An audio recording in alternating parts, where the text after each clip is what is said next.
Olá, vamos estudar mais um pouquinho da Palavra de Deus? Então vamos lá, meu irmão.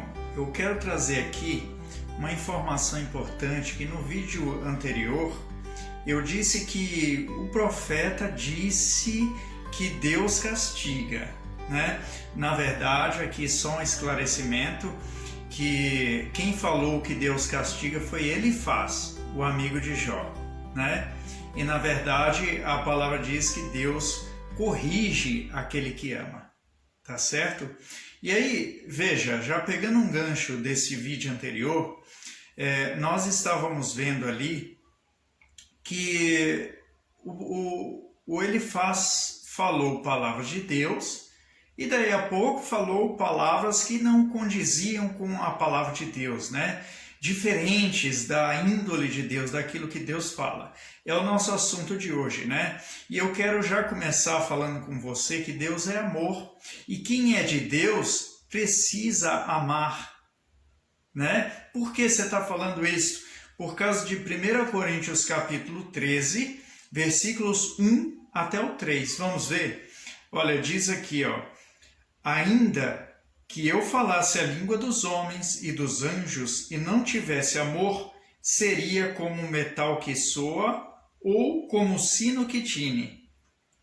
E ainda que tivesse o dom de profecia e conhecesse todos os mistérios e toda a ciência, e ainda que tivesse toda a fé, de maneira tal que transportasse os montes e não tivesse amor, nada seria.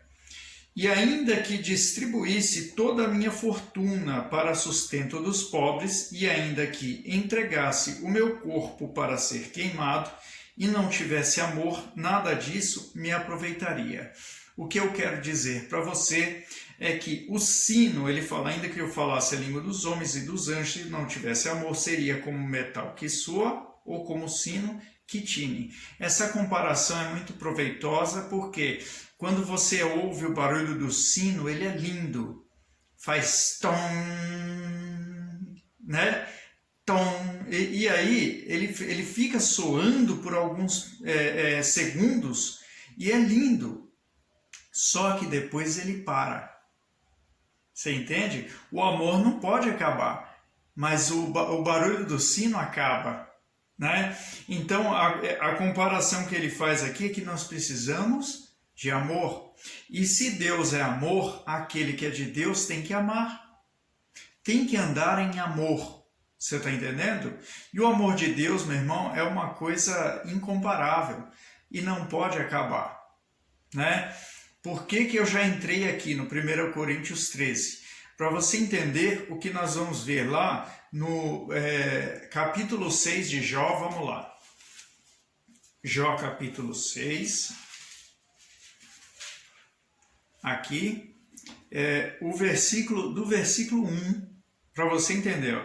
Então Jó respondeu e disse, se a minha mágoa retamente se pesasse e a minha miséria juntamente se pusesse numa balança, ele estava falando de mágoa e de miséria. Veja os sentimentos que Jó estava tendo. Jó é homem de Deus, mas olha o que Jó deixou entrar. Veja o versículo 3. Porque, na verdade, mais pesada seria do que a areia dos mares. Por isso é que as minhas palavras se me afogam. Ele estava se sentindo mal com as próprias palavras, né? Versículo 4. Porque as flechas do Todo-Poderoso estão em mim, cujo ardente veneno suga o meu espírito. Os terrores de Deus se armam contra mim. Veja que ele estava falando que Deus estava lançando veneno sobre ele. Veja a que ponto o Jó chegou, meu irmão. É o ponto que nós não podemos deixar. É o ponto que nós não podemos chegar. Entrou tanto sentimento ruim que ele agora se volta contra Deus, para dizer que o próprio Deus lançou veneno contra ele. Não, meu irmão, Deus é amor. Você está entendendo? A gente tem que ter amor. E o que estava acontecendo é que Jó não estava mais tendo amor, não estava mais sentindo amor, não estava mais produzindo dentro de si o amor. E o que eu posso dizer para você? Não siga o exemplo de Jó. Busque a Deus, clame a Deus para que Ele te ensine, para que Ele guie os seus passos, não é verdade? Nós devemos dar, veja, agora aqui falando de Elifaz, nós devemos dar à pessoa o que ela necessita. E o que a pessoa necessita é o que Deus tem para dar.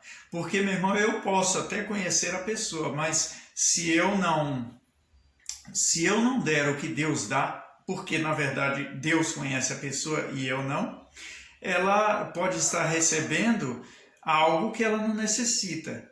E aquilo vai ser para ela, como o Jó vai dizer para nós, indigesto.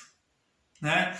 E aqui vale a gente ir lá no versículo 7, que é o versículo 7 do capítulo 6 de Jó. A minha alma recusa tocá-las, pois são para mim como comida fastienta.